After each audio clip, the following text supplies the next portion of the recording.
And we're joined now by two House Republicans with different views of the plan. House Freedom Caucus Chair Mark Meadows of North Carolina, Congressman Peter King of New York. And Congressman King, let me begin with you. You've been an outspoken critic of the bill's doing away with the tax deduction for state and local income taxes. Does that mean you're a no vote? As of now, I would have to. Let me make it clear. I'm a Ronald Reagan, Jack Kemp Republican when it comes to tax cuts.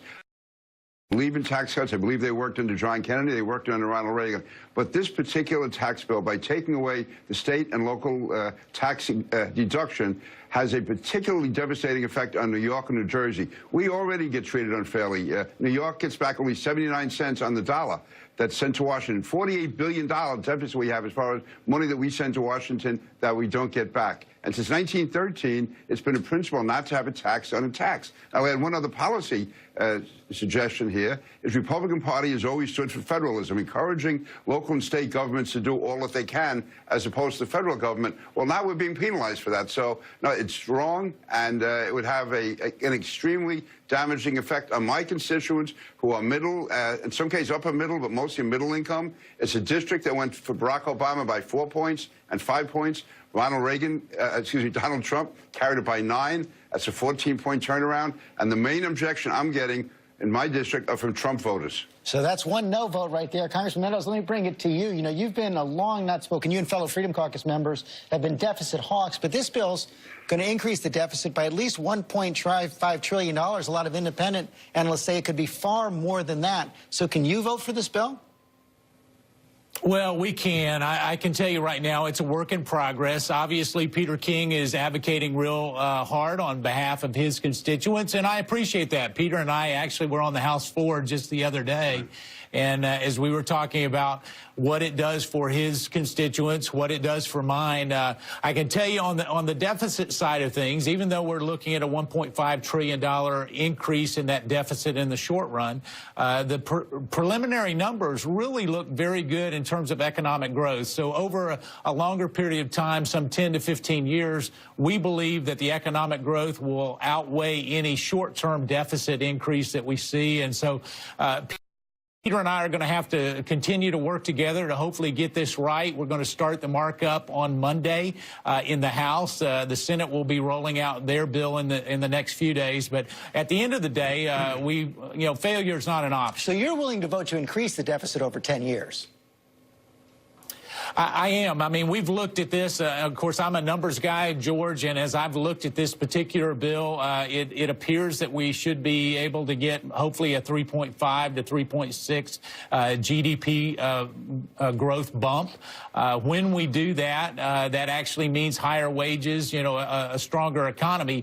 And as you look at a longer budget window, what it does is, even though we're looking at increasing the deficit in the short run, over a 15-year period, it appears that we could actually have these tax cuts paid for because of the economic growth. Congressman King, President Trump added a wrinkle when he said Congress should consider repealing the Obamacare mandate to buy health insurance in this bill. Can you go along with that? No, I think we should confine this to tax cuts and tax reform. I agree with Mark. I hope we can find a way to work this out. But again, right now, it would be, as I look at it from my district and from my state, that you would have my voters, my constituents, subsidizing other states in the country. And as it is, New York does subsidize the rest of the country already. So I just want to find a way to work this right now. Again, if it's worked out, I support almost everything else that's in the bill. I agree with Mark. I think it is going to bring about growth for the country. I just don't want the rest of the country to be growing and more people either have to move out of New York or have to lose their homes. Congressman Meadows, one other issue that's come up, the Joint Committee on Taxation from the Congress has said that when these tax credits expire, which is 5 years from now, 2023, there's actually going to be, on average, a tax increase for families earning $20,000 to $40,000 a year and for families earning $200,000 to $500,000. Can you go along with that? Here's where we are, and it's interesting. Peter was talking about that individual mandate. One of the things that I've been advocating for is actually to include a repeal of the individual mandate in this tax bill. The reason for that, it gives us probably close to $400 billion more to not only extend those tax credits that you're talking about, George, but also to hopefully adjust and be able to adjust that state and local tax issue that Peter is seeing and Lee Zeldin and others in New Jersey are seeing. And so we're advocating on behalf of that. But really, when you look at those tax tax credits expiring. I think most of what we're seeing is as we start to reconcile with the Senate, they will be permanent tax decreases for not only middle-income Americans, but across the spectrum that will be permanent for a 10-year period. And so looking at the detailed numbers, I think that the analysis that perhaps some naysayers have right now is not going to be meted out in the coming days. You know, I'm hopeful that we vote on this by November 16th in the House and certainly by the first part of December in the Senate. Sounds like you guys have a lot to work through this week. Thanks very much for your time.